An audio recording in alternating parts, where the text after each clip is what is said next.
dhammaan dadka halkan caawa isugu yimid xafladda ogaadey isugu yimid culimada iyo odayaasha iyo waasiyaha iyo dhalinyarada iyo gabdhaha waad mahadsantihiin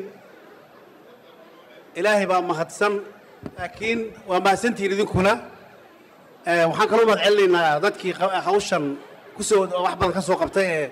caawa xafladdan quruxda badan inoo sameeyey waa mahadsan yihiin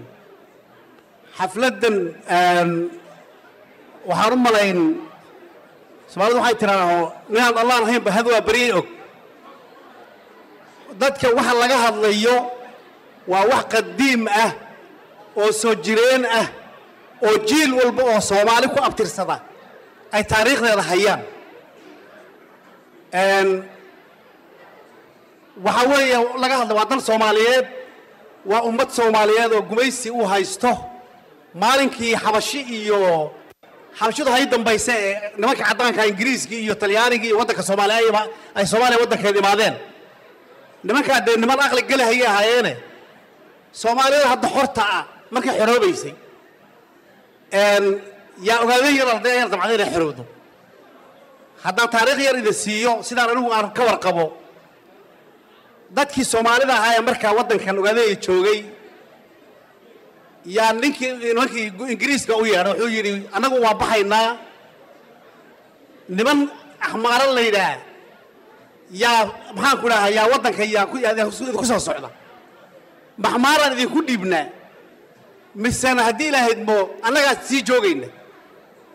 Soomaalidu waa ogeedeen oo jaarkeena hor iska reebaadiyaal iska ahaa oo dawladnimadu way ugu cusbayd oo Soomaaliya oo dhan baba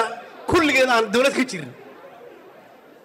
waxay dhaheen baa leeyri adiga cadaanka ku nacabnahay midabkan cadan bay ka cararayeen nimanka Afrikaanka ee sheegayso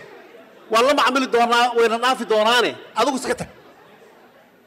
mara cad buu qaadaa leeyri ninka cadaanka ah geed xanan uu saaraa leeyri geed xanan ayaa yaqaan xanan buu saaraa leeyri xanan markaas ku jiiday wuxuu yiri kala babaxa waa geedka marada la wada harayba ila xanan buu ahaa dadka halkan ku dhashay xananka gareeyna loo sheego geedka xananka leeyra qodaha yar yar kale aan marada ku ka qabsadeen loo sii daayo mooyeene aanan laga fujsan karin nimanka leedihiin anigu tag hadaad dhahdeen waa ka tagee laakiin nimanka u dhib leedihiin waa xanan buu ku yiri horta xanankiin baa ogaadeen wali ilaahay gacanta loo galiyay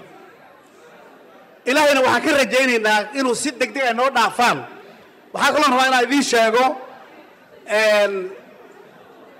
wadankan dadka ku nool ee ilaahay uu maarta ku nooleeyay nimanka ay dawladdu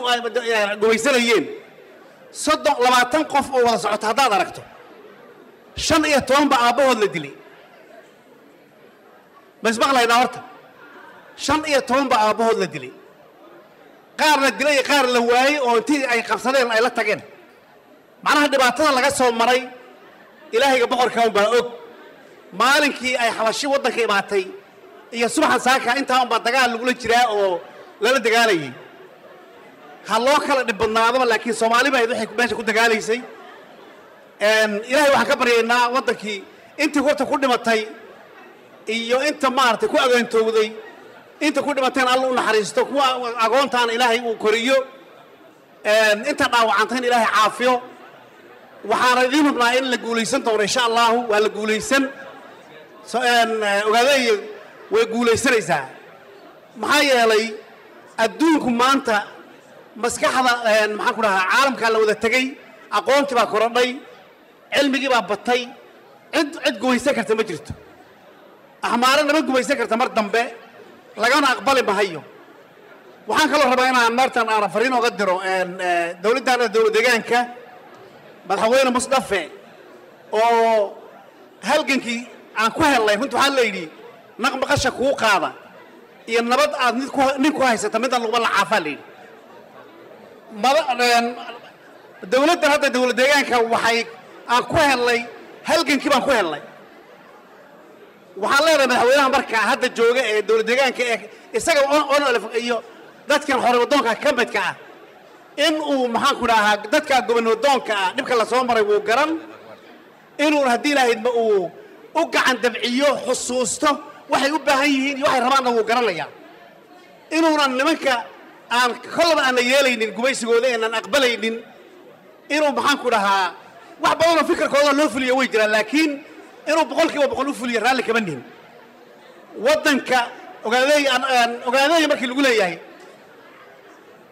qabiil baa runtii diyaarada hadday kor marto ogaadeeyay qori qabiil ma aha waa waddanka diyaaradda kor marto ogaadeeyay qori qabiilka ogaadeey kaana bay qori waxa marka ogaadeey waxaan leenahay waa xiroobi insha Allah ilaahayna waxaan ka rajaynaynaa in maartay dad ya xoogo madoodo waa jiray in ilaahay dadka bagooda barcad alla isku mariyo ogaadeey ha xorowdo Soomaaliya ha xorowdo ha israacdo ilaahay idinka Soomaaliya ha israacdo dhibaatada iyo cudurka iyo khilaafka iyo qoqobka Allah inaga bixiyo waxaan rabaa inaan halkan odayn aan baliyo isagana in la yiraahdo xalay dawladda yar ee ka dhalatay waqooyi bari fardhiya inaan isagana maartay u mahadnaq isagana oo meesha fariin uga fadiro ha guuleystaan ogaadeey ha israacdo ogaadeey ha guuleysato ogaadeey ha guuleysato ogaadeey ha guuleysato ogaadeey ha guuleysato ogaadeey ha guuleysato ما شاء الله